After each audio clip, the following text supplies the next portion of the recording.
Here we are. Here we are. Welcome to the OC Bitches. Hey, welcome to the OC Bitches. Rachel, Hi, I'm Mindy. super excited today. I Do you am know why? so excited today. I can't keep it in my pants. Let's be honest. Well, I know someone what else. is new? I know someone else who can't keep it in his pants. Oh, no, that's me. What? Hey! Come on. So who do we have with us today, Mindy? Well, we're here today with one of my favorite people, our favorite people. Mm-hmm. This Libra is the youngest of 6 in an Irish Catholic family. You know, his New York City marathon time is 3:28:49. He's a true thespian. He's an award-winning veteran of stage, film, and TV. He's also a director. His resume is endless, but notable credits include Space Camp, Love Potion #9, something called Friends, and an episode of Magnum PI. But the most important role he's done to date is the voice of Hercules. Oh, yeah. And he's Jimmy Cooper, voted the worst dad on TV ever. I give you the uber funny and fantastic Tate Donovan. Yeah. What a fantastic, what a great intro. Yeah, I actually have to add a few things. Well, maybe not a few, but a couple. Okay. First, Joshua, obviously, Friends, all Okay. time. Got it. Tate, Memphis Belle, okay? So I'm like researching the other day because I'm like, okay, what's Tate up to now? And looking it up. I was obsessed with that movie. I had to have been like 10 years old and had the biggest crush on you, which just dawned on me the other day as I'm researching. Yes, I was 10, super inappropriate, but I was like, oh my God, like how that movie even was, portrayed in front of me. I don't know how I even saw it, but I watched it multiple times, like a lot. It was on rotation and I had the biggest crush on you. And I just learned this the other day. So How come you never told me that when we were working all those years together? I guess that would have been inappropriate too. So I mean, it's all inappropriate. The I whole was thing. legal. I would have been better then. It's actually best now, but not when I was 10. But you were an official 80s heartthrob. Oh, 100%. I don't think so. No. Listen, we interviewed Josh, and he was definitely he definitely mentioned Space Camp and Love Potion #9. Love Potion Wow. #9, also a favorite of mine. Let's just talk about that Both for a of minute. those movies were like one of the great examples of the 80s tanks. Like they were one of the they made the least amount of money of like any movie. It's all due to cable that people saw it. It was like nobody saw either of those movies in the theater. So, well, what are you going to do? they live very fully in my heart. So, well, I don't want to. I do want to say you have a very impressive resume. Damages, Good Night and Good Luck, Argo, and my recent fave that I saw you in was Rocket Man. But I really need to hear about Magnum PI. Oh, I've got a horrible story about Magnum. Really? Terrible. Yeah. It makes me look like such an asshole. It's terrible. you okay, you ready? Yeah, ready? yeah, Okay, yeah, so I was a junior in college, and I got cast in Magnum PI, and I went to Hawaii. It was fantastic. I was like so psyched. I got pulled out of class and went to Hawaii and had a great time. Loved, Tom Selleck was like the greatest guy. He's so friendly, and like he was a huge star then. And I got to drive a Ferrari, and it was fantastic. Take swims every day after work. So they called. Oh God. So I get this movie after that. I get this movie called Space Camp, which you guys talked about, and at the time it was going to be this huge movie. It was like it was just going to be like the next Star Wars. I mean, everyone was just telling us about how Space Camp was going to be like the biggest film in the world. And Tom Selleck, Magnum PI said, "Hey, we want to have like a reunion show. So we're bringing back all our favorite characters, and could you come and do the episode? Take a couple of days, no big deal." And I was like, "No, man, I'm a film actor. I'm a film actor now." And so they kept calling. The producers kept saying, "Oh, it's just we'll make it really quick, and it's no big deal. Tom really wants you." And I'm like, "I'm sorry, I'm doing film now." And so then I get a phone call out of the blue and it's Tom Selleck himself calls me. And he goes, "Hey, Tate, congratulations. I hear you're doing some big films now. I'm so proud of you. You know, you're such a great actor. You're such a great," I mean, he's just the nicest, most wonderful guy. And he goes, "You know, we're just going to have a lot of fun. It's just, we're bringing back all these characters and it's going to be really fun. And just come out for a couple of days to Hawaii. It'd be great." And I was like, "I'm sorry, Tom. I can't do it." Can you believe that? To Tom Selleck himself? To Tom Selleck himself. I turned down. I was like, when I look back on that, I'm just like such an asshole. Oh my God. No. At any rate, Tom Selleck, I never have gotten the chance to tell Tom Selleck what an idiot I was. Well, he'll for sure be listening to this podcast, so here's your chance. Yeah, I'm sure Tom Selleck is a huge fan of Welcome to the OC bitches. Yeah. Well, he is now. Somebody's going to tell him. You never know. It's going to get out. It's definitely going to get out there. Yeah. I think, when you're young, sometimes we don't know what's good for us, or I know. We become so choices. Arrogant. Yeah, so arrogant. And Tate, that actually brings something pretty poignant up for me, because you went on to direct us on the OC, which we can talk about more. And I know some of us kids were little assholes, And I think that speaks to that whole unaware, young, youthful, ignorant, just idiots. You know what I mean? Yeah. And I hope I wasn't as bad as it's come off. I hope I wasn't, because I really, you get influenced, I'd say, by your surroundings. Yeah, you can't help but believe all the sort of hype, and everyone gets caught up in it, especially when you're young. I thought you were so wonderful and such a wonderful director and a human, like amazing human and all of it. So if I ever added to any of the assholeness, I want to apologize on record here right now. You were a total sweetheart to work with. I do have a really funny story that I don't know if we can tell on this Tell podcast. it, and then we'll decide later. Okay, great. You can add the whole thing. Because I think the word you used to call them is knuckleheads, which is kind of, it's a compliment to get teased, by the way, by Tate. When he tells funny stories or he teases you, it's a compliment, And it's okay, at that age. You're getting so much attention, and your agents are saying, "Here's this movie. If you weren't on this show, you could do this and this and this." So, sorry, go ahead. I didn't mean to interrupt. Yeah. No, it was really funny, hilarious thing. So our first scene together, you were in Seth's house, and you were coming down into the pool to talk to Ryan or something like that, and you did the scene, and it was great. You were like. For a director, you make every scene totally work, from the first time. You're an amazing actress. You just, at the time I called you the cute machine. I was gonna say, are you talking about me or Melinda? Yeah, that makes sense for Melinda. Both of you. Actually, both of you were joys to work with. Jeez, that's honestly, the best and you compliment made ever. Every scene. I mean, in Melinda, I've got another story about Melinda. But anyway, I'll tell that after your story. So I go up to you. It was perfect. The first take was awesome. I was like, "Oh, this is great." So I just wanted to put something in your mind. Mm-hmm. And I said, just so you know, that was great. Just so you know, you just come from Seth's room, and you've had a huge argument in that thing, and you're breaking up. And so I want to see that argument in you. You know that, right? You know that you had an argument with. I didn't want to step on any toes. I didn't want to insult you by reminding you that. I think I know where this is going, but go. Yeah. Okay. Good. Mm-hmm. So you go, Tate.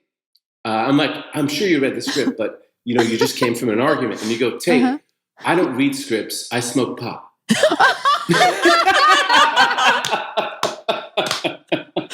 She did that, really?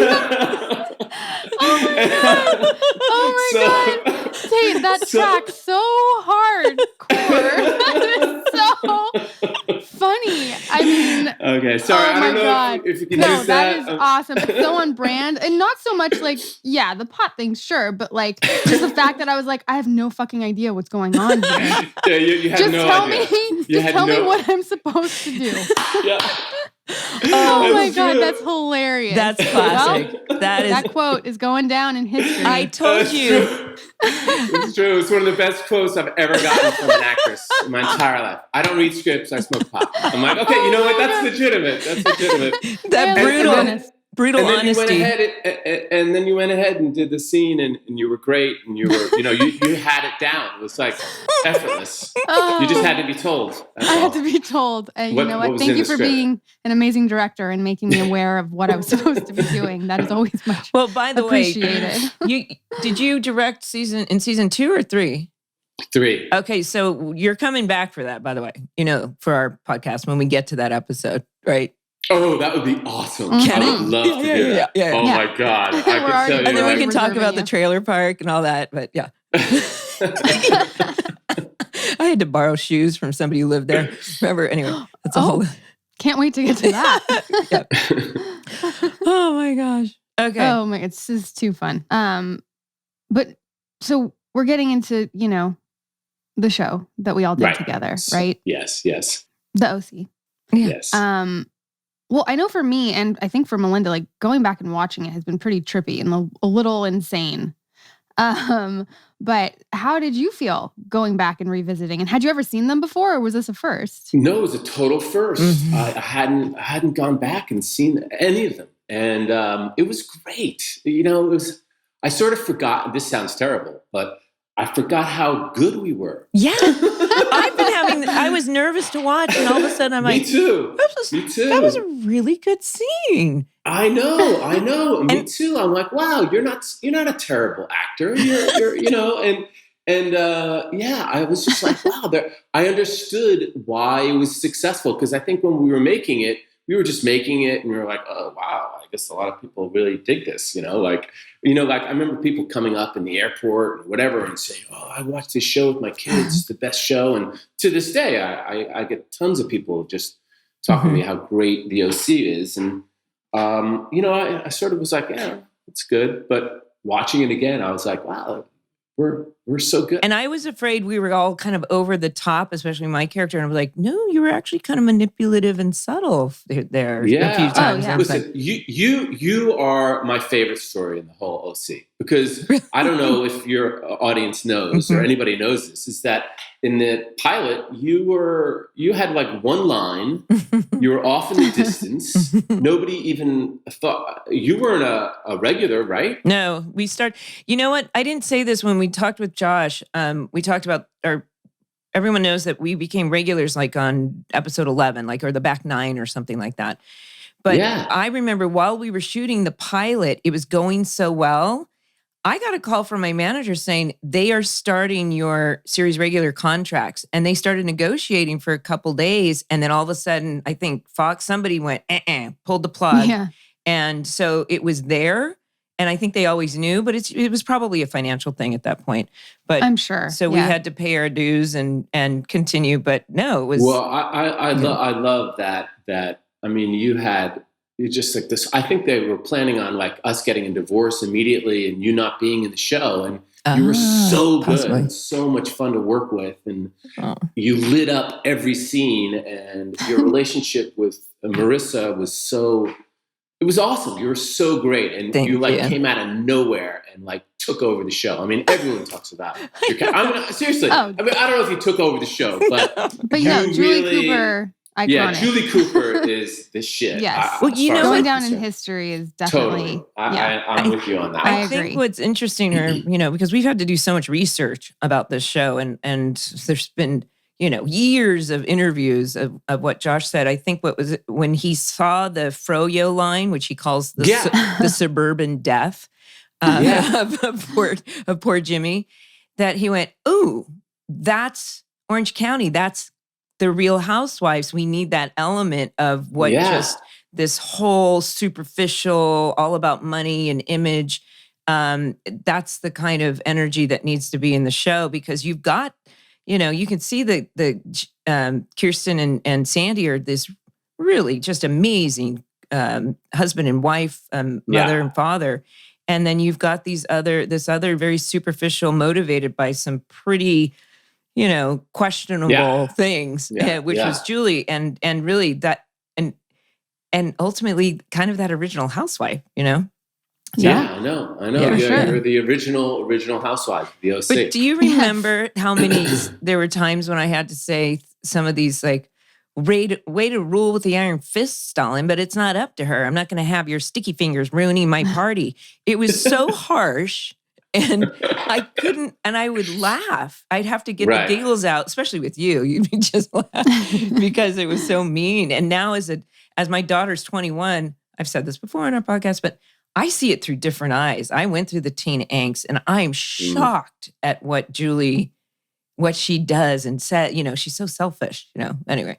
Yeah, but it's because they cast you, the selfishness is sort of mitigated and it's sort of believable. And you know what? Every parent goes through that. I've got a 16-year-old right now and it's like, there are moments that are, it's like a struggle. Like, you know, you're like, oh my God, this, you know, you're like, so I don't know. I think that what you did, I'm so glad that they, especially in this episode, you know, episode 5. Yes. This is an Julie interesting, really gets, you know, you get to see that she came from the other side of the tracks. And right. She came from a poor background and this is all she ever wanted. And now having it, and then maybe losing it is pretty intense. And that's a very real American thing. But I think in very, that Josh, I mean, you and I essentially played somewhat of a villain character, but you never play a villain as a villain. I don't, you know, Julie doesn't think she's a villain. Jimmy certainly doesn't think he's a villain. Right. And you are so smart, you're so likable and fun that it's hard, no matter what he's doing, it's hard to dislike Jimmy. Completely. No, it's true. Josh said you that. You feel for Jimmy. Like, and that's all you, Tate. Like what you brought to the part and the role is like, well, you're such an incredibly cool guy. And, you know, and you bring just like this warmth and everyone likes you.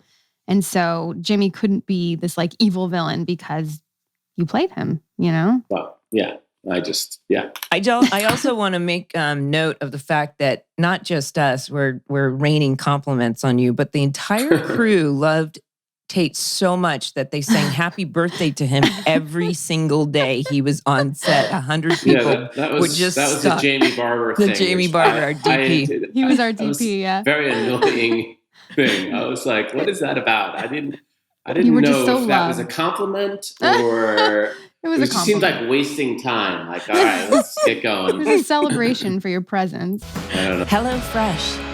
With HelloFresh, you get fresh, pre-measured ingredients and mouth-watering seasonal recipes delivered right to your door.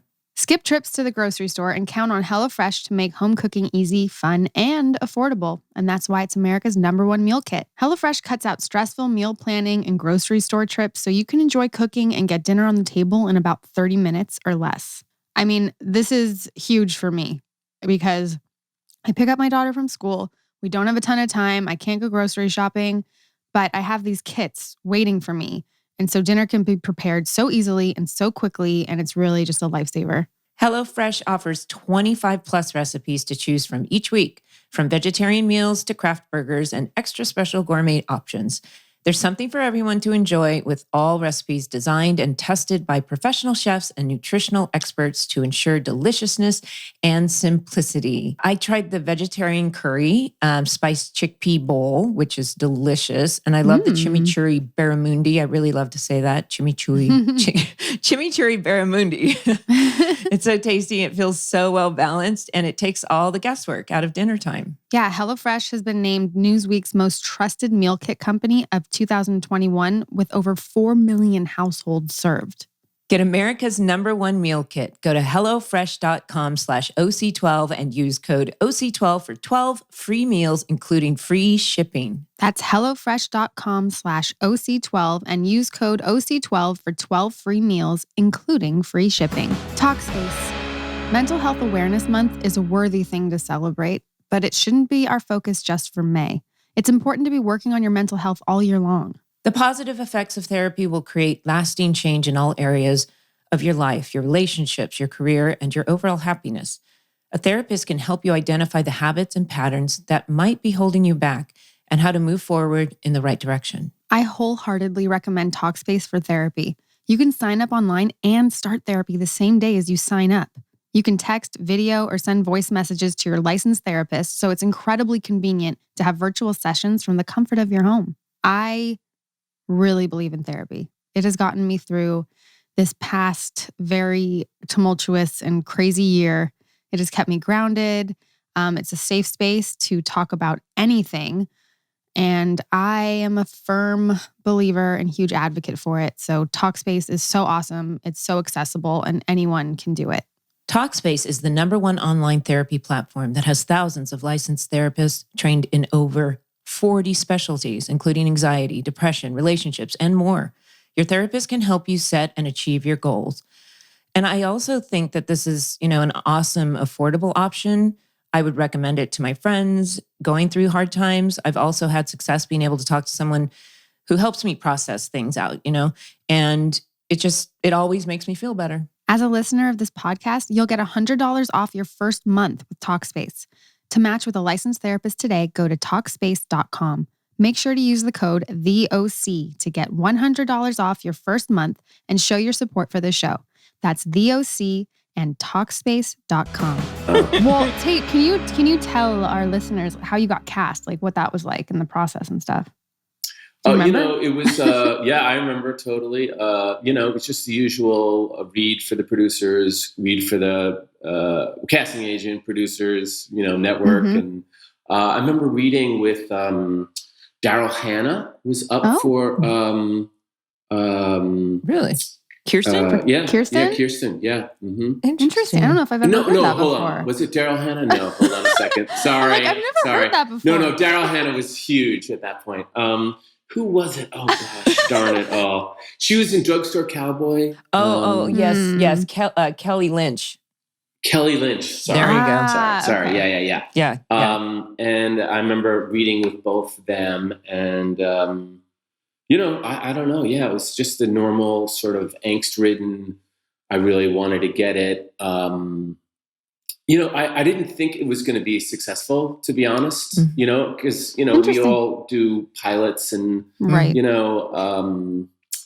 I didn't, I thought it was a great part. But I didn't, I don't know. I never think anything. I just shot a pilot. I'm sure it's not going to get picked up. I'm kind of a pessimist a little bit. Yeah, I was going to say, what kind of attitude is that, Tate? Come on. I have a quick little Tate story. I remember just randomly, went a few years back, maybe a decade ago or something.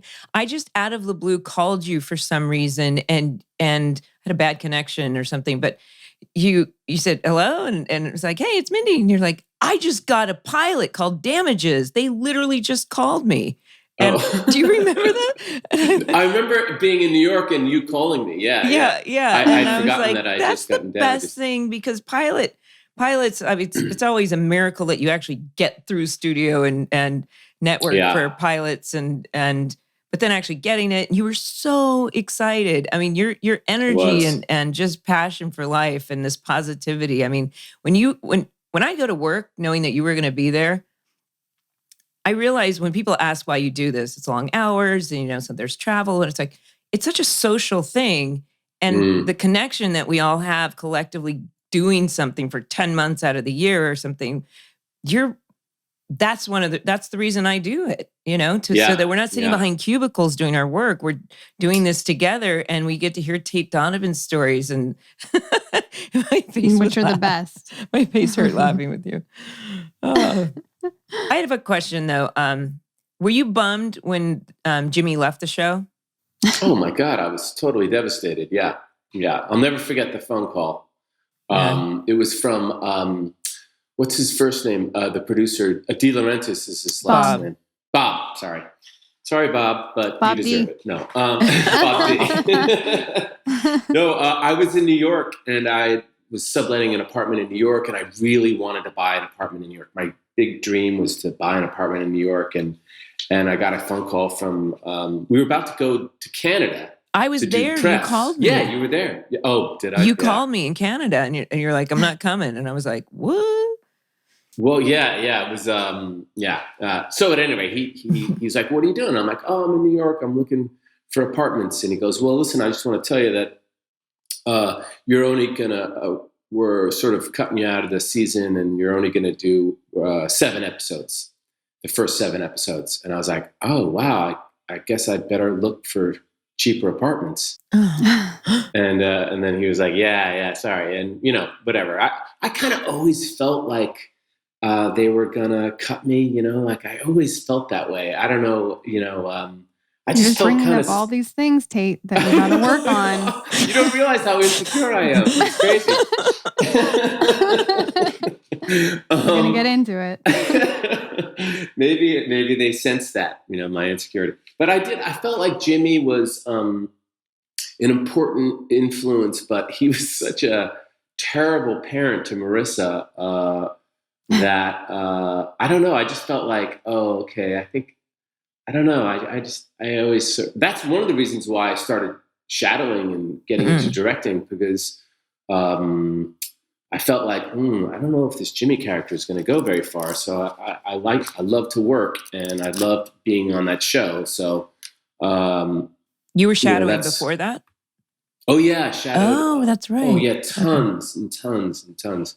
I shadowed. Yeah, it was really fantastic. It was really great, and I'm so glad I got into directing. I'm ever grateful to those guys for giving me my first shot, because it's totally changed everything. And I highly recommend, I don't know if either of you guys have gotten into directing, but it is such a good thing for your acting, for your whole life, to be behind the camera. And America needs female directors. I mean, it's ridiculous how few females direct television or films. I mean, it's starting to change, but we need you guys to direct. That's my pitch. Okay.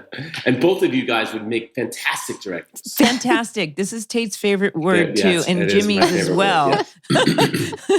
Fantastic. I think the first time he said it was in the model home. Fantastic. Did you improv that?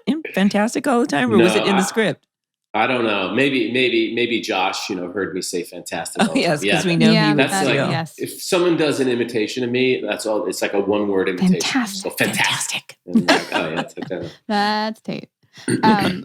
Before we actually get into the episode, I just want your take on this, Tate. It's come up quite a few times. Camp Gallagher, Capture the Flag. Oh yeah. We feel like, anytime we have someone on that was there, we kind of need their version or their, perspective on that night and how it went down and how you feel about it now. We talked about this when we interviewed Peter Gallagher, how you guys, I was famously protecting the flag jail, and I look back and you guys were holding hands trying to create this human chain, and you just held hands for the longest time. And now that you've said what you said about Rachel, there was a reason you guys were sitting there giggling with your hands held.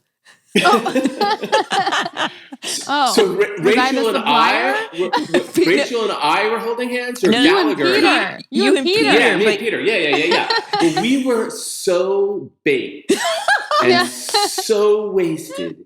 It was one of the more fun nights. Camp Gallagher remains one of the best weekends of my life.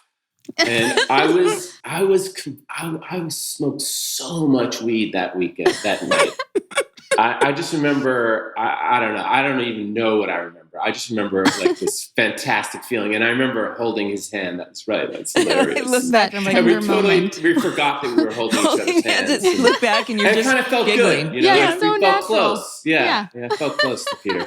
We ended up playing games or something. Brett was there and Rachel, and we talked about this with Peter. There's so many people that were there, and I'm not a big pot smoker. I'm not good at it at all. So I just remember feeling really uncomfortable and wanting to leave. Because you smoked? Yeah. Sorry. I should have held your hand. Yeah, she's the one that needed it. Yeah, she's the one that needed it. It was whatever game we were playing, going around the room, playing some kind of game. And when I opened my mouth, it was just a disaster. It was quite unfortunate. I said, I think it's time to go. So debauched. So debauched. Oh my God. So, should we get into this episode? I guess so. I mean, it's just so much fun just talking to Tate. But I guess I suppose we should probably get into It was an the excellent episode. Well, it is. Yeah. This is episode 5 that we're going over today. mhm. The synopsis: Ryan, wanting to not be as dependent on the Coens, gets a job at the Crab Shack. There he meets Donnie. And due to their similar backgrounds, they strike up a friendship. But worlds collide when Donnie invites Seth and Ryan to a party. Later, Ryan finally gets the courage to ask out Marissa, and Sandy offers Jimmy legal help. Directed I remember by those scenes. Jesus Salvador Trevino. Do you remember him? Oh, yeah, I do remember him. Yeah. Yeah. Should have been a female, you know? We didn't have that. We did not have. How many females did we have? Maybe one or two the whole time? I don't think I never saw one. We'd have to look into that. Yeah, I'm sure we can. I also want to make note that it was written by Melissa Rosenberg, who went on to write Twilight, Dexter, Jessica Jones. We had some really Twilight, what's that? A lot of big writers were started on this show. So it opens up with a really cool song this episode. We like to talk about the music because it's a big part of the show, obviously. Yeah. Mm-hmm. The Way We Get By Spoon. It's another beautiful beach montage scene, I believe. Aren't Ryan and Seth like riding around, bike and skateboard and yeah, and hanging you out? and Marissa are hanging out on the beach. Oh yeah, that was like your first beach time, I think. Yeah, was bikinis and I mean, the bikinis were just always there. You didn't have to be at the beach, but we're hanging at and we're talking about I think like antidepressants that I learned all about from my stepmom or something. I don't know. And don't you mention like how you had this great line about our parents are just going to go away for the weekend and then they're going to miss each other and then they're going to come back and what was it? It was really good. It was really funny. I wish I knew. You don't read the script, but you know what I'm talking about. I read scripts. That was the sort of genius I think of Josh's writing was that he had parents don't realize how much teenagers pick up on things, and they're always sort of surprised. And that was a moment where there was like teenagers are smarter than their parents. Like they've got it all sussed out and they know what's really going on, as opposed to the parents thinking, "Oh, I've got one over on the kids have no idea." I like that moment. I thought that was great. I think that happened a lot. Someone says their parents, they work for us. I don't know. Was that me? Sorry, that's my puppy. Good one. Hello. Little babes. Oh, it's the mailman. Sorry. Our parents work we know for it's us. mail time. Yeah, that really struck. I mean, one of the things watching it is now that I'm a parent, I was so far away from being a parent when I was shooting it that I sort of, it hit me. I was like, oh my God, we do work for our kids. It's totally 100%. I have a 6-year-old. I don't know if you knew that, Tate. I have a kid as well. I heard that. Yeah. So great. And so it's so true. I mean, we're just here to serve them. I think kids always grow up idolizing their parents like they're the whole world. And then at some point in the teens, early 20s, they realize, ooh, my parents aren't perfect and they're flawed human beings just like the rest of us, and things change. And I think that's like in the model home, I'm going back, but when they overhear you and Kirsten talking about your problems and the money, it's like, ooh, mom and dad, when they start getting into the parents' world, it's scary, I think, because it's like, things can, you understand. It was actually the angst. Seth. It was Seth that said that line. I just tried to steal it. Oh, they work for us? Yeah, their parents, they work for us. That was actually Seth. I just steal all of Brody's material. That's just my go-to. Right, I did not say that. Well, and that was Ryan saying, I need some money. And he's like, no, well, no, your parents pay for everything, but they're parents. They work for us. Right. I just wanted to mention this because in my research for our listeners, that the Crab Shack, it's based on the famous crab cooker in Newport Beach where Mick G would hang out. And if you ever go to Newport and you want to go check it out, it's there. There's little trivia there. That is fun. Yeah. But also, in the Crab Shack, like we said, we meet Donnie, who is also now a known actor from Vampire Diaries. Right? Mm-hmm. Mindy, do know him? Yeah. Paul Like, Wesley. I actually did the first. He was so excited to do that show. He's actually, I think, best friends with Ben. Oh, Paul Wesley? Paul Wesley is. Yeah. They did. Okay. He was not a lot. He was a scary character for the OC, I think. Well, showing up with his gun. Where he ended up shooting somebody. So. There's that. But what I was scared by mostly was that he and Ryan both had matching leather bracelets, wristbands on. And at first I was like, is that like part of the uniform at the Crab Shack? But then I see the same bracelet on Ben, later on in the season. And I'm like, oh, that was a choice. And they both had these matching leather bracelets, which anyway, that's something I noticed. Well, that's what tough guys in Chino did. Listen, chokers, bracelets, leather, that's how you can separate. That's how you rolled. Mm-hmm, that's right. Mm-hmm. That's right. Next we come up on a pretty classic, newpsies scene. They're all gossiping about Julie and Jimmy's situation, and Sandy is hiding behind because he's too scared to go see them. I just love the Sandy Seth relationship. Yeah, so and he's so scared of the newpsies. He's like, oh, those women, yeah. And then they realize, of course, the boys realize that Jimmy is in kind of some deep shit. And then you jump to Did Josh ever go into? I mean, I always felt like Josh, his relationship with his dad was really good, and they were really tight, and he really loved his dad. And I felt as though that sort of did he go into that at all about Seth and Sandy? He didn't really talk about that. I don't think we got a chance to talk about that, but he's definitely said that in interviews. Yeah. He's very close. Steve Schwartz is definitely yes. Steve and Josh. What is it? I Have a Pony or something like that. What is it? My Little Pony? My Little Pony. Yeah. Yes, his dad invented My Little Pony. Yeah. And you had My Little Pony, right? In your bedroom? Yeah, she's back there. Princess Sparkle. Oh, yeah. Sweet. Awesome. They've been having a love affair on Instagram. Princess Sparkle and Captain Oats have been reunited. I got to follow you guys now. On Instagram. Yeah, likewise. Yeah. Lots of things happening. So this I'm really glad you did this episode, just because I think it really is a great episode for you, Tate Donovan, as Jimmy. But we're in the Cooper house, and Julie, I have to comment, she's in like a superhero jumpsuit. That outfit was kind of intense. Talking about, I mean, she's fearless, Julie. If I don't show up to this spa weekend, these women are going to spend the entire time gossiping about me. Oh, poor Julie. Mm-hmm. And then it jumps to you guys on the beach. And this feels like, do you know where that beach was? I mean, no. Malibu? I don't know. Yeah. It was probably it was we shot Beach. Actually, Manhattan we shot Manhattan Beach, Redondo Beach. I feel like we did that more than Manhattan. Malibu. That was within the Yeah. We never went down to the actual OC. I don't know. No, I don't ever. Did we ever? No. I don't think so. Well, I think they did for stock footage. Yeah. Stock footage. Yeah. Helicopters. Right. Not us. They flew. Not us. No. But yeah, that's what we were saying before. I think it's the first time us on the beach, bikinis, all of that good stuff. And then that's where, she's all depressed about her dad and the money. And then Summer's like, well, I have a credit card for emergencies, and offers to buy Marissa lunch, which takes them to the Crab Shack now, where we have already seen Seth and Ryan and Donnie. Right? Yeah. Correct. I love how they, their biggest problems are, now I can't go to shopping at South Coast Plaza, but I can just go get Dad's credit card or something. But no, but Dad's credit cards, the reason is because Dad's credit cards just got canceled yesterday. The problems of the teenagers in OC. Yeah.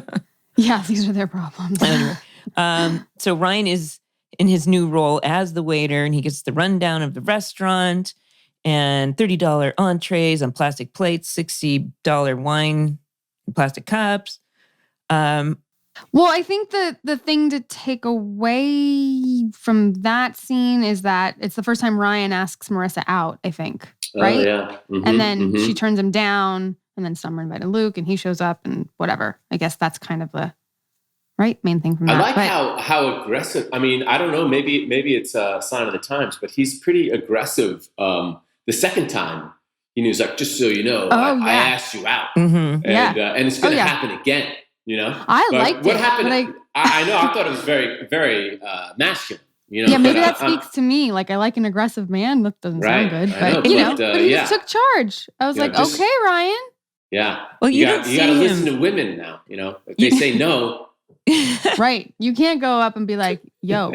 You don't see Ryan making that decision. He just all of a sudden does it. Yeah. Yeah. Article combines the curation of a boutique furniture store with the comfort and simplicity of shopping online. I love Article so much. I own so many things and it's so easy and it comes really fast, which I like. My daughter's desk chair that she was using throughout this past year with online learning was from Article. It's the cutest pink ever. And the desk I'm working on, which I've mentioned before, is from Article and I love it. It's a super cute place to shop for super cute furniture. Just like how super cute you are, Rachel.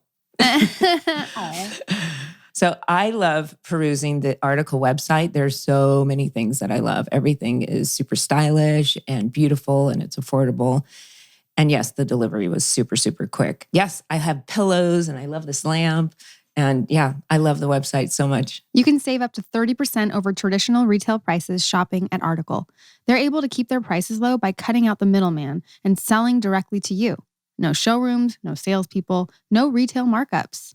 Fast, affordable shipping is available across the USA and Canada and is free on orders over $999. Article is offering our listeners $50 off your first purchase of $100 or more. Go to article.com/OC and the discount will be automatically applied at checkout. That's article.com/OC to get $50 off your first purchase of $100 or more. Apostrophe. Fun fact. Most home remedies and over-the-counter acne products don't work. And even worse, they can really damage your skin. Over-the-counter stuff can be really, really harsh on my super delicate skin. It's super, super sensitive. And I don't trust home remedies, no. But do you know what actually does work? Prescription treatments. That's why we're excited to partner with Apostrophe, the sponsor of this episode. Apostrophe is a prescription skincare company that offers science-backed oral and topical medications that are clinically proven to help clear acne. Apostrophe connects you with a board-certified dermatologist who will create a personalized treatment plan that is perfectly tailored to your unique skin. The online quiz was very easy, and they ended up sending me a formulation. It was very specific to my skin needs, and I love it. Yeah, it's just so nice to know that a real dermatologist made my plan, you know, what skincare is going to work for me, and it was just super convenient. I'm a big fan of not having to go anywhere to do things, so this was right up my alley.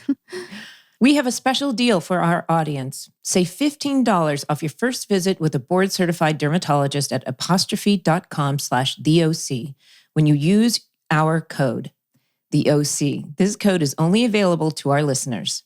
To get started, just go to apostrophe.com/TheOC and click Begin Visit. Then use our code TheOC at sign up and you'll get $15 off your dermatology visit. That's apostrophe.com/TheOC and use that code TheOC to get your dermatology visit and save $15. And we thank Apostrophe for sponsoring this podcast. But I also think it's, introducing Donnie from Corona. Yeah, that's a tough place. I'm Chino. But how probably people from outside of Newport, there always was, I grew up in Orange County. There was definitely the rivalry of the coastal kids and the inland kids. It might be only 40 miles away, but you could be a mile away, but you didn't live on the beach. And that was, it wasn't, people weren't bringing guns to parties, but. Yeah, I think the show did a great job of sort of setting up the class system, of and how tricky that is. And that exists. We sort of don't feel like in America there's no class system. Yeah, everyone can. But there definitely is, as we all felt, Right. And Newport Beach definitely was a higher end. Areas of it were way more higher end than where I grew up, which was a few miles south. But in the scene where Donnie calls Chris Carmack the Abercrombie and Fitch water polo playing bitch wouldn't last 2 minutes in Corona. We know that Chris was an Abercrombie model. I was going to say, wasn't he actually an Abercrombie model? Yeah, that's right. The show? Say that. That's right. Yeah. That's really funny. So when we see, in the next scene, Sandy pulls up in his car alongside Jimmy, you're walking the dog. So we see Dustin again. The dog makes I another know. appearance. So psyched about that. But the crazy thing is, I don't know if you guys noticed, I'm walking the dog in the middle of the street. I did notice that. And I remember like, guys, I don't think I'd be, and they're like, it's just for the shot. I mean, Sandy pulls up, you gotta. And I'm like, can I be on the sidewalk? I don't know. I remember. Unless it's in the gated community that you live. That's true. That's true. If you're, way to justify it. Yes, justify it. Yeah, I did notice that as well. But your scenes with Peter Gallagher are so good. So good. Yeah. Well, it's really funny. It's really funny. This is another I was an asshole, idiot actor story of Tate Donovan's. There's so many. You know the golf scene? You know the golf scene where we're playing golf Trump's together? golf course. Oh, in San Pedro, right? Yeah. Oh, God. Anyway. Yeah. That was when Trump was, anyway. Peter in the first rehearsal, he's like, hey, man, I want to change this line and do this. And then, so you don't have to say that. And we'll just get right to this.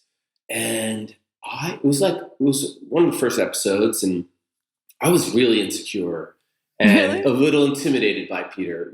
Peter was this sort of star, and he's a great actor, and he's like a incredible sort of like outgoing set force, on set. He's just like hilarious, and everybody loves him.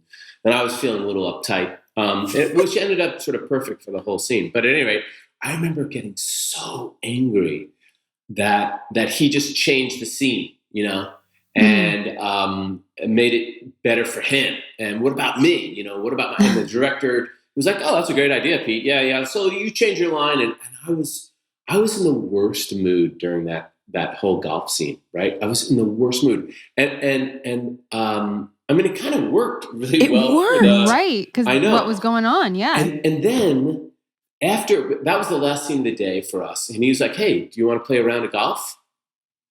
And I was so angry at him. But I said, yeah, I'll play. And we played 4 hours of golf, 18 holes. And I must have said like 5 words to him. He was like, hey, man, are you okay? And I'm like, I'm fine. Oh. And I hit my golf shot. I was such an idiot. I was so intimidated. And so I feel so bad about that. Did you ever tell him? I don't think I ever did. I think I was too embarrassed. You're airing a lot of dirty laundry on this. I'm so glad. I know. It's terrible. But that scene really stands out for me as great acting. And now you're telling me it was real. Yeah, you're like, real. oh, I felt totally, but doesn't that happen to you guys? Like you feel terrible about a scene, and then you sort of realize, oh, my character really feels terrible about whatever's happening. And I don't know. I find that the scene sort of, informs how you feel about things. I don't know. Does that happen to you guys? Yeah. I mean, with certain scenes, for sure. Well, it's all about the clothes for me. That's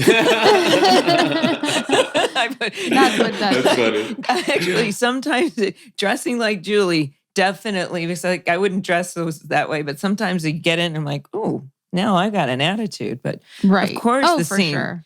But it's so funny that worked for you so well, because that literally, that is your motivation in that scene. Like you're so, you get angry and all of it. And again, the performance was awesome. But it shows what completely, Jimmy's not living in a true reality. He's living in his perception of the world. And as an audience, you're like, he's either going to jail or he's doing bankruptcy. And even if he could pay it back, like he is shit out of luck. Yeah. So, but the absolute frustration of almost the world's out to get me and I'm a victim here. I was like, buddy, let's, and then, so Julie does have some kind of, hold over him, or trying to hold on to that ideal or that idea, this perfect world of Orange County. And a lot of people who've done that. And then, of course, Julie has to go and she has her own journey of losing all of that. But yeah, you don't even, it was a harsh line to say you don't know what it's like to provide for a family.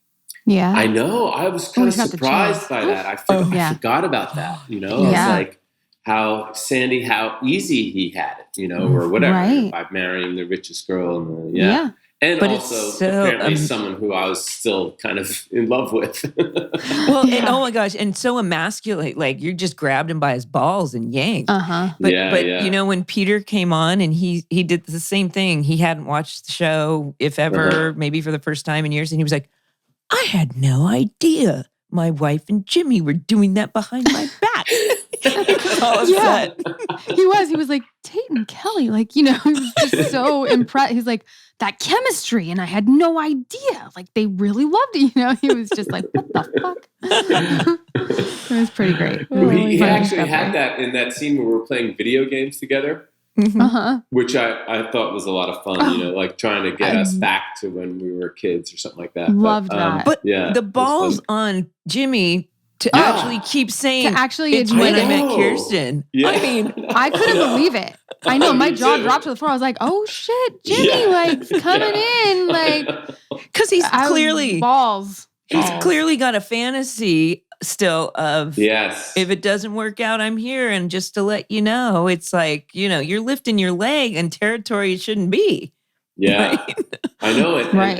And what you say about moving next door to them. And, yeah, it's crazy stuff. But Josh made the point that no matter what Jimmy does, it's so hard to dislike him. Because once again, somebody must have disliked him because he was out a couple of episodes later. No. Oh my God. No. Always the most likable. I think it's important to note our responsibility to the other characters in the show. Oh, yes. Sorry. No, but no. When they come on the podcast. Then, yeah, right. No, just in they'll this have episode. their turn. They'll have their time. Yeah, right. No. That Seth is having Ryan withdrawals. It's so cute. He's like, I don't know. Just so show up. Yeah, like his girlfriend's so like, okay, yeah, no, so okay, like, I know. I'll see you later. What's going on? It's just like, aw, little Seth lost his little girlfriend. Yeah, I know. Ryan, poor man.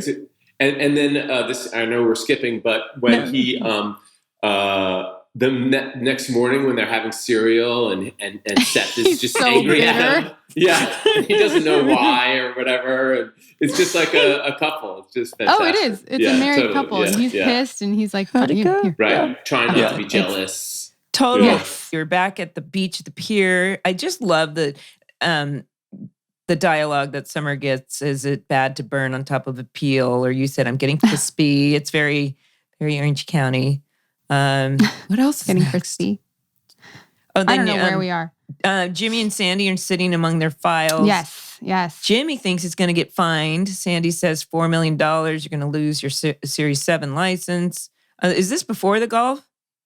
Yeah. Yeah, I think, right? Because you guys make... We jumped. Yeah, Yes. it is. Yes. Yeah, he's going to talk to a lawyer, and then he talks to the lawyer. Okay. Yeah. Okay. Well, then the women are at the spa weekend. And this is where I thought this is where I thought, this is getting a little bit more layered than I remember. You are so phenomenal. Like the whole spa trip. And we'll get to like the limo monologue, Mindy, but Yes, the limo monologue. Incredible. Like this was really a big episode for you too, because it starts to develop. And, yeah. Huge. Well, Huge. and I thought it was interesting because you know how we are one way with our spouses, but when we go out into public, we're a different way. And I just saw how manipulative she was they start talking about, she's the poor old victim. And I don't know, what should I do? And you could just see behind her eyes where she's like, I'm going to get their sympathy so that no matter what, I'm still going to maintain my place in the world while, how ruthlessly she gets, she's going to dump Jimmy's ass. So it's, the whole divorce combo comes up, right? While you're at the spa weekend. One of the newpsies presents it. Personally, I would, our producer said, would you guys have, our producers say they mentioned divorce. Did you guys have any thoughts on this? And it's like, if I were in that situation, I would start all over because all we have are each other, Anyway.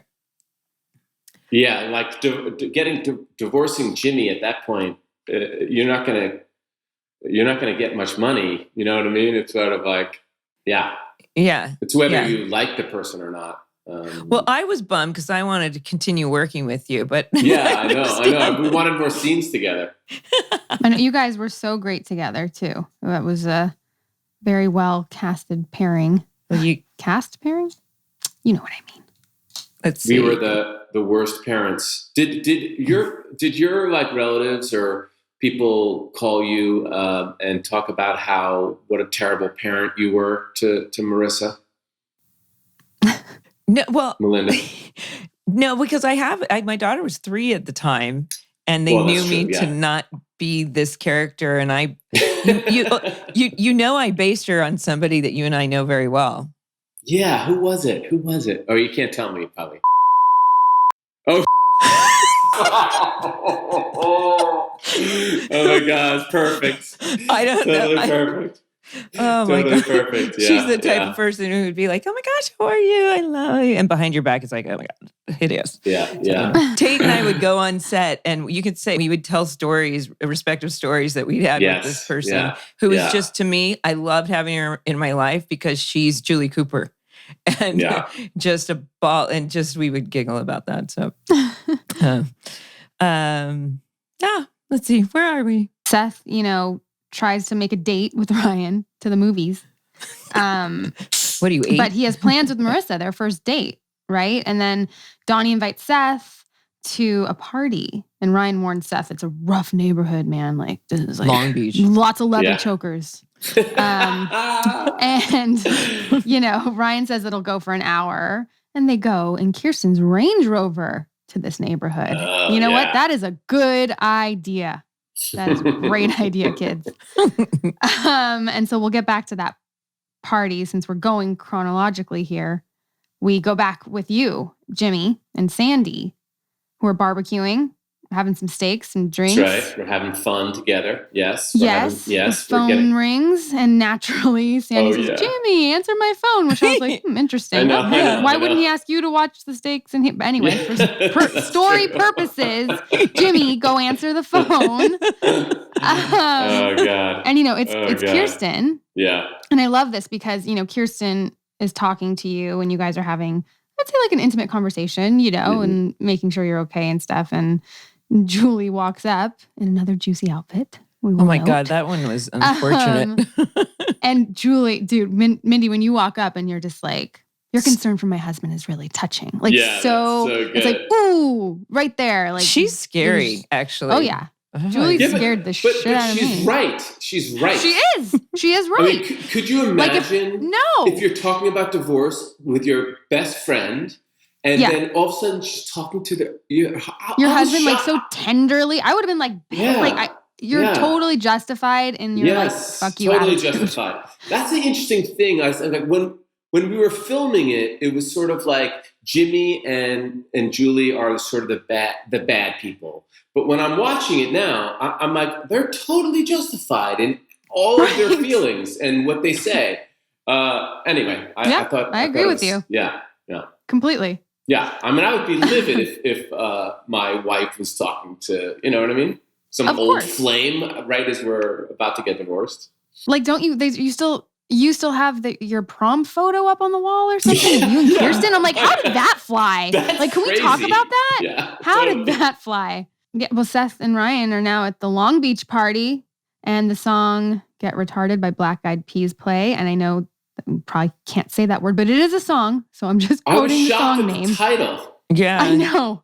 Wow. But that was a very popular song during the time. Yeah. Still is. Going to get it started, and boy, did they at this party. And Seth in this environment and situation is talking hilarious. to the honeys. Totally to the honeys. Yeah, oh my so gosh. Good. Yeah. I mean, Wait, is this the one where they're like, that's the dancer? That's the yeah, dancer. right? Yeah, the dancer, yeah.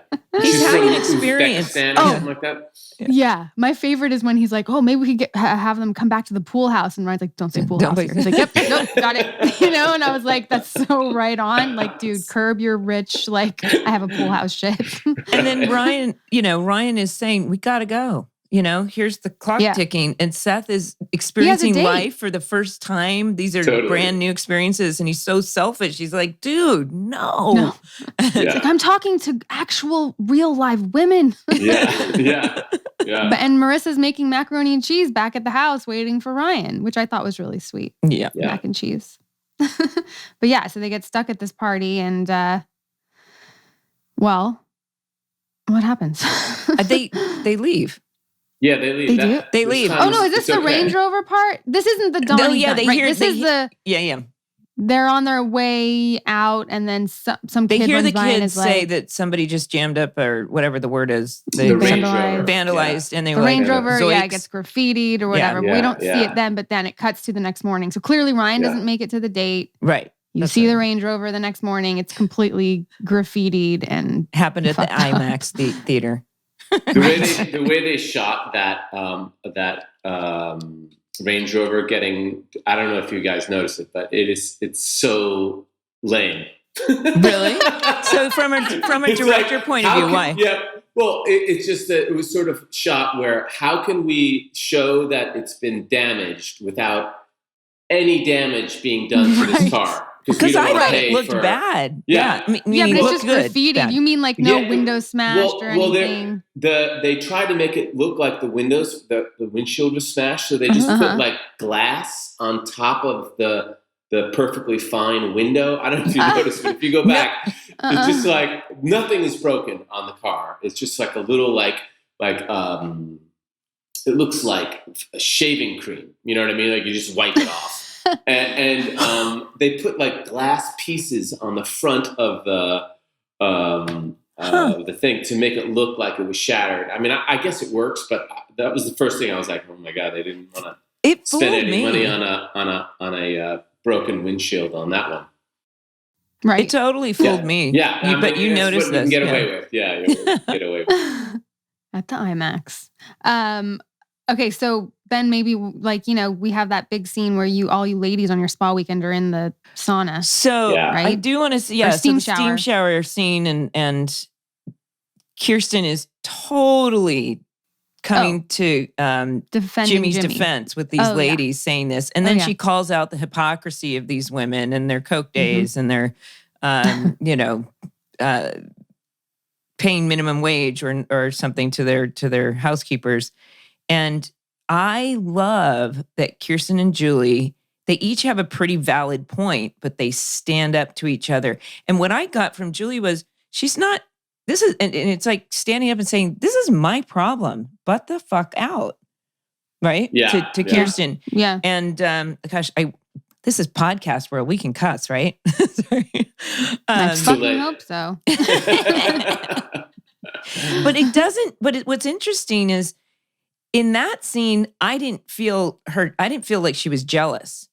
It was more like, here's a boundary, Kirsten, and you're crossing it, right? Yeah. Mm-hmm. I have a little side note here. That scene is a steam scene. And normally, you guys are all very aware of the oil smoke that they use on sets, to create something like that. And they were going to use that. And Kelly put her foot down. Kelly's very healthy, very holistic. And she said, no, I'm not doing that. So they had to CGI in all the steam for that. And no, it looks good. I know. I'm kind of grateful. But it would have been hard with all that smoke, like filming through it and stuff. It would have been really intense to contain it, Yeah. But yeah. I remember being very grateful for that because they're like, oh, it's not bad, the oil smoke. Yeah. It's awful. It's awful. But yeah, you both really are just so strong in that scene. And you see these two strong lead, female characters. And I feel like that's the first time you guys stand up and really show your strength, which was really cool. So Ryan really fucks it up with Marissa. He doesn't make the date, right? And she won't talk to him because he's been trying. And finally she says yes, he doesn't show up. So Seth puts his cape on and goes to the rescue and explains to Marissa, what happened. Please give him another date. That was pretty cool. And that was cool of him. But there's a funny, note here, and it's so true. And it's like, do you find it odd that all of the kids just show up at their rooms versus the front door? I know. Like everyone's bedroom is their own personal front door. Hey, anybody home? But he comments on it, doesn't he? He's like, I know it's crazy. I'm in your front, I'm at your room or something like that. But somebody let me in. Does he comment on it? Yeah, he does. He does. I'm sure he does. He would be one to point that out. Yeah. Yes. Jimmy was there in your bra as well. And Jimmy's like, hey, whatever. I thought that was I'm used to this. She walks around, all the time. Yeah. But I think we talked about the golf scene pretty thoroughly, which was, like we said, an amazing scene. Going to Ryan and Marissa's date. What is their date again? What's happening? The sequence in the pool, and they almost kiss. Yes. And they're Okay, let's around, go there. and it's great. It's so like it builds that tension of that moment where when you're with somebody and you haven't kissed and you're just the build up. Great. I can't believe they haven't kissed yet by this point, but I guess that's television. Yeah, that's television. Yes. But yes, Seth was the hero, and they get their date, and it's so cute. Like they're so cute together. And I know they were. They have such a playful, Did energy. you guys go into that pool that they built on the set? Oh yeah. Yeah, it was crazy. It's crazy. I remember the first time I saw that. Deep, pool. That was They had to have stunt people sometimes do the jumping in. And I was like, no problem. It's only a few feet deep. And I'm like, no problem. I jumped in once and almost broke my ankle. During that fight there you go. scene. Because it's so shallow. Yeah. But yeah, it's the first time I think you're starting to fall in love with the idea of Ryan and Marissa fully, because you see them really interacting. And he makes her dinner, which is grilled cheese. It's so cute. Yeah. We got macaroni and cheese and grilled cheese. He still thinks it's so Their cool. relationship was cheesy. You know what I mean? Their relationship is cheesy. Exactly. But then, so we know what's going on the other side of town, that Holly's having another beach party, and Seth brings Donnie, and Donnie brings his friends, right, to Holly's party, which we're going to drink all their beer, hit on all their honeys. Let's, is that what he says? Yeah. Exactly. Yeah. So as you can tell, that's going to go really well. And I forget what happens where Seth winds up calling Ryan, like, you have to come. Is it the gun gets pulled out, or is he just breaking things? And but Luke and Holly start hooking they're up upstairs. too. Right. And they come in and, are kind of like taking over the place, and it's clear that they're randoms and they don't belong there. And he shows him his gun. He shows Seth his gun. So Right. And like, Seth is like, Ryan, dude, you got to come, know. And literally the moment that Ryan and Marissa are going to kiss is when he gets the call. Classic. You got to go. Classic. Yes. Right. Typical. And then you, Rachel, have back at when Donnie tries to hit on Summer. This is just classic Summer. Yeah, it's great. What do I say? So what do I say? I know I Bus say boy? something. Oh, I know. My God. I know. That's so messed. I saw that and I'm like, God, like, who has the balls to be so... I was embarrassed for myself. Rich teenagers have the balls to do that. Rich teenagers have the balls. You're so right. Yeah. She was like, aren't you like the bus boy? Oh my gosh. Yeah. I mean, it was great that the OC didn't shy away from the privilege that teenagers feel all the time. It's excellent. I'd like to really point out, as a teenager, we would go to parties in Newport Beach or have our own parties, and random people would show up. And unfortunately, not necessarily with weapons, but there were some pretty nasty fights that would happen. Or all of a sudden somebody, who's this guy who's stealing a purse from a girl's car, and the whole party came down on this kid. Or, I mean, I've seen some things that were kind of, this was in the 80s, mind you. I don't want to date myself, but those things can happen at these little house parties, big house parties. So, but yeah, at the party, like we said, all the mayhem and the breaking of stuff, and Holly and Luke have to stop their passionate hookup. And she's like, that sounds expensive. So she goes downstairs to check it out. Luke tries to get Donnie to leave, because Luke's like not having it. Right? And then Donnie aggresses him. Donnie what? He aggresses Luke. Right. But Luke says to Donnie, why don't you take, oh wait, Ryan shows up. Luke says, why don't you take him back to the trailer park? Ooh, yeah. That was a no-no, Luke. That was a no-no. No. And the so, gun. yeah, that's when he pulls the gun on Luke. And Ryan, our hero, wrestles the gun out of his hand and Luke gets shot in the arm. I mean, it's not funny, but like. No, why am I laughing? Why am I laughing? I remember talking to Ben about that scene, and he was just like, "It's just so lame, man. I mean, you should get shot or not get shot. And why do I have to be the hero?" I remember him bucking against being the hero. Like he wanted like maybe Seth's character to be the hero or something like that. He had a fear, as a lot of young actors do, of coming across to like the hero. Mm-hmm. I'm sure. Like when you describe the scene, our hero, I remember sort of Ben not liking that.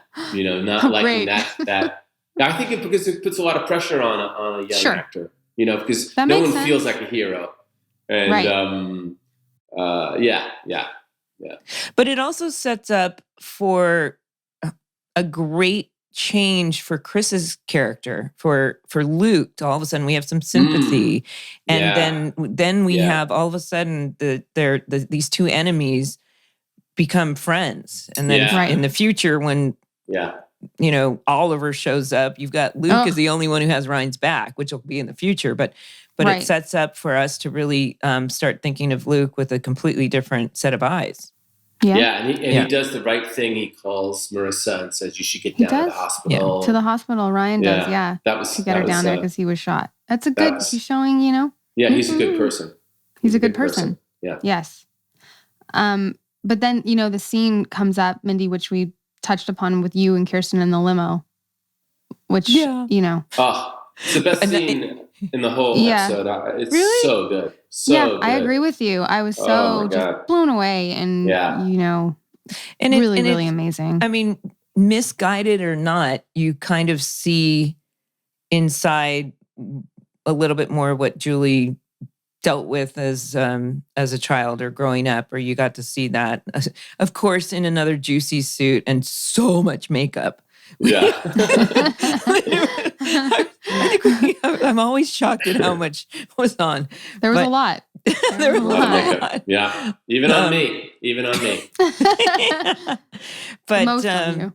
But it is, all of a sudden, and also we're, this is the development of this friendship. And whether it's manipulative or not, I think it's real. So, we see that Julie presents pretty superficial, but there's a lot more going on under there. And how, I guess I've been jealous of you since I was 8. Yeah. Aw, now you feel something for her? Yeah. You're starting to see really where Julie is coming from and you feel for her. I mean, I did. But I kind of was hoping she wouldn't ditch Jimmy. And when she says, Kirsten says, don't give up on him. But she does anyway. She flips. Yeah. She's like, forget that scene was so authentically acted. It's just sort of like effortlessly said that it adds all the weight. Like you had the ability to take pretty arch lines, like, as we talked before, and make them sound reasonable. Like, that like, I don't know, that scene is just I'm a big fan of two actors, like just duking it out and just using the words, and that was just that's real acting to me. I thought it was fantastic. Up until then, it was just a lot of Julie just, putting her head in the sand, not dealing with things, and just keeping that, that image facade that she wanted everyone, that facade that she wanted everyone to see. I think there was I explained this to Josh, or I've told people this. There was something about the OC that I became, as the show went on and they started writing for my character, I very consciously thought, I'm showing up with my dialogue memorized and I'm going to make sure that I'm going to take chances. Or there was something very loose and free and just relaxing about the character, and knowing that you could experiment with things every day, and then hopefully, and then the writers would be inspired to write for the role, and that's where that collaboration comes in. We don't, as actors, it's our job to do something, to make some choices, and do some things that again inspire the writers to continue to write for us. So it was. We don't get a lot of scenes from Julie like that until a little, maybe even the fourth season, Right. After, yeah. So thank you for the compliments. This is why I'm doing podcasting. So I can get compliments from Tate. Yeah. Yeah. Me too. I'll take it. But then, you come home from the spa weekend and you and Jimmy have that scene where you present the options to Julie, how to either, liquidize your assets or you go to jail for 8 to 10 years, and Julie doesn't say anything. You don't make a decision there. I think you walk out kind of leaving it open. Do you say something? I'm trying to remember. Well, she instantly goes back to being a bitch. It's like, I have some news. What? You won the lottery? Just those one lines. Oh yeah, that's it. I wrote that down. That line. I laughed. That was really good. Like, oh, you have news? Oh, you won the lottery? That was so good. You know what I thought of? What I thought of watching that scene was, here's another insecurity coming up. You're identifying them now. You are self-aware. Yes, I really am. I did the whole scene like this. I acted like this with my chin up. And I remember Jamie Barber said, "Hey, put your chin down." And I didn't listen to him. I forgot, or I wasn't aware, and maybe I just kept doing it. And recently, just recently, a couple of weeks ago in New Orleans, the DP said to me, "Hey, put your chin down and do the scene." And I did. No. And it helped so much. I mean, 18 years ridiculous. Later? Yeah, 18 years later, I learned, listen to the cameraman. That's what that means. Funny. Yeah, that's really funny. I did the whole scene like that. And if I had done it like this, it would have meant so much more. It's so funny, these weird little technical things. But let me ask you, now that you know that, do you feel like you'll be in your head more when you're acting and when you're doing these scenes? Yeah, a little bit, but I'll know that it works, that it, it's worth it. Yes. It's worth being in your head a little bit, I think not the end of the world. There's something to be said for being aware of, of the body. That's why, if you go to, RADA or Royal Academy of Dramatic Arts or something, or if you have classic training, then you're going to be very aware of your body. I mean, I noticed on the OC, and I tend to do that. My shoulders I slouch a little bit, kind of the model slouch. And it's, to be aware effortlessly. I can't talk today. I think it's like the opposite for me, because I feel like I was so young then and free that my mannerisms and how I'm acting are so natural. And now, like 20 years later or whatever it is, I'm too aware, It's like, oh, well, don't slouch, don't do that, and it's like, it was just so free back then. That's what made you so good in this show. There were times I'm like, how did she come up with these choices? And that's when it allowed us to bring in our personalities, this show, as opposed to being a covert operative or doing technobabble or something, or, an FBI agent. This was, I got to bring in my personality. It's probably the closest to my personality. Yeah. Not for my choices in life, but yeah. Right. Okay. Well, I think we did a good job at kind of going over the episode. Yeah. Kind of everything that happens there. Congratulations. Very well done. Oh, well, we do get to the hospital. Yeah, we did all that, right? Well, we talked about that. Yeah, how Ryan calls Marissa and shows that he's a good person for I have telling a her to come. question for Tate, though. You're friends with George Clooney. How is he? I think he's doing pretty good. I think he's very happy to be a dad, and he's working tons. He's directing, and I mean, I'm more friends with Grant Heslov, With who's Grant, his producer, than George. But Then George. Yeah. I remember you telling me this. You telling me, I don't know how it came up, but obviously, you worked with Sandra Bullock, you dated Sandra Bullock, and you said she eats almost nothing but peppermint patties, like York's peppermint patties. And for some reason, that has stuck with me. Yeah. I don't know why it came up, but it was like this little anecdote that you gifted me, and I was like, that is so interesting. And they are delicious. Tate, you're always so refreshing and honest. I know. And he would tell us, it's like we're being on set. He'd tell us his stories about Jennifer Aniston and Sandra Bullock, and we're, of course. Who are they? Who are they? No big deal. I think I've gotten in a little trouble about the OC. Why? Because I think Adam Brody was a little angry at me for some of the things I said on what is that great show? Watch What Happens Live. Yeah, I guess. Yeah. I think you generalized. You said the kids were assholes or something. He said you didn't assholes. Yeah, I called them knuckleheads. You said knuckleheads. Yeah, I did. Oh, it was knuckleheads. Generalize. That's the knuckleheads thing. Yeah, and I feel bad because everyone sort of jumped on that, and they're like, "Well, how do you feel?" Yeah. And I mean, I thought you kids were. I mean, I thought the whole cast is awesome, and especially that first year was. It was a total blast to work on that show. Yeah, for sure. But I think it's understandable. You're clearing the air here. Yeah, as adults, we have a different perspective of like, I've got a daughter and I like to go to work and I'm fine with it. But when you are inundated with the amount of attention and press and you should be doing this, who wouldn't want to do, but and everyone has their own journey. So whether I can understand their point of view as well. Yeah. Right. Yeah. So Tate, before we let you go, we have some quiz questions for you. Oh, fantastic. How do you feel about that? Excited. Okay, here's your first trivia. What is the IMAX movie that Seth has tickets for in this episode? Oh God, yeah, right. It's something totally lame. It was hilarious. I love that he was like, did it have to do with space? No. Space? No. It's either space or the sea or something like that. The ocean. I forgot. Yeah, Sharks. that was close. Sharks. He goes, sharks. What do you eat? Sharks. It's like, yes, I am. Want to ask him another question, Mindy? You take it. Okay, what episode do Marissa and Ryan finally kiss, or where? Oh, geez.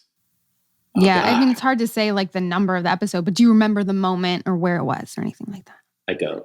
Yeah. So sorry. Yeah. I know. I do remember. I do. Because I was in the editing room. It's when they kiss at New Year's Eve, right? Is it the New Year's Eve party episode? No, but that is a big moment for them. Yeah, that is a big moment. Was incredible. It was such amazing music. That was that was one of the great experiences in my life, was going to the editing room of Norman Buckley, who he let me come in anytime. I'd sit for hours and watch him edit and put different music on, and he was such a genius. He's such a mentor.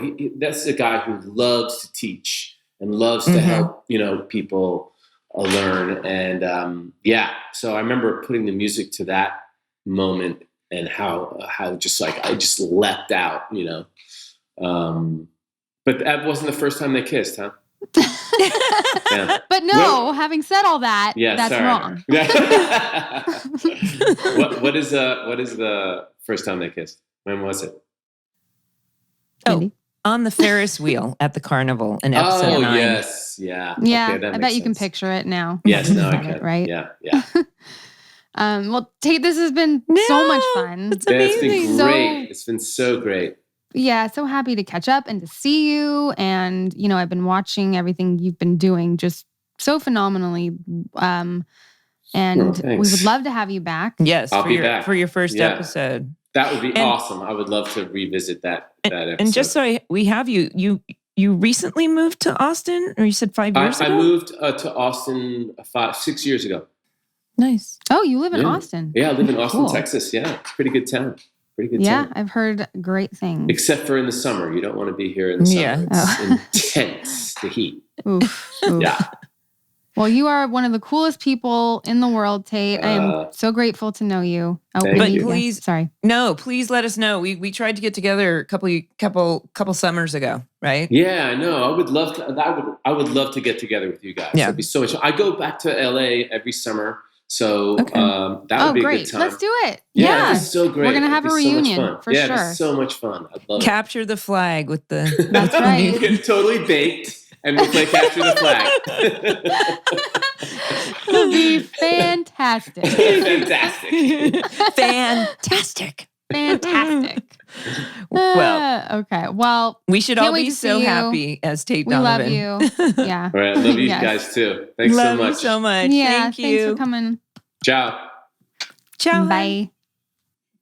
Rachel, let's listen to some fan questions now. Yes, please. Did you take any props or things from set with you at the end of the show? Or is there anything that you wish you would have taken and why?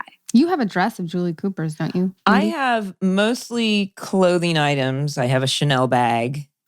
Ooh, nice. I have a leather coat, shoes that don't fit me anymore because they grow when you have a kid. Oh, I have this poster that you guys all signed for my daughter. But I can't, other than that, I don't think that I have anything as a prop. Yeah, I don't actually know that I have anything. Really? If I'm telling the truth, Schwartz would not give me the actual Princess Sparkle. Right. You So should she is get it. vintage off Etsy, but it still counts. I think that's about it, though. Oh, well, we've got our surfboards from the Teen Choice Awards, things like that, but not from the actual set. I don't know where mine are. I don't even know if I have those anymore. But yes. Oh my gosh. You know what? I saw, and I'm not sure which episode because we've been watching so many, you were wearing a pair of earrings that I have. It's the weirdest What? thing from 18. Really? They were little drops with little blue- like actual got it. Oh, how yeah, funny. it's like I either have the exact same ones or I somehow ended up with them. I have no That's really idea. funny. Yeah. There you go. What was the best season of filming for the cast? Which one was the most fun to film? I would say season 1, just because we were all discovering the characters and the storylines and having so much fun together. I would say season 1 was the most fun for sure. If I could remember all of it. Yes. But yeah, no, just like, because getting going, you're just so excited and so into it and everything's new. So season 1 for me. I think there's in everything that I've ever done when there's this honeymoon stage of when you're doing something that's so new and we start in the spring and it doesn't actually air until the fall. There's that time where it's just so new and original and can't wait to get to work and where it's just so much fun. And then luckily we were successful and then we even had more fun. Some shows I've been on that weren't successful as soon as they came out, the energy changed on set. But yeah, the first season was really, really wonderful. Follow, rate, and review Welcome to the OC Bitches wherever you listen to your podcasts. If you like to watch us, check it out on YouTube. Yeah, do that. Thanks, everyone.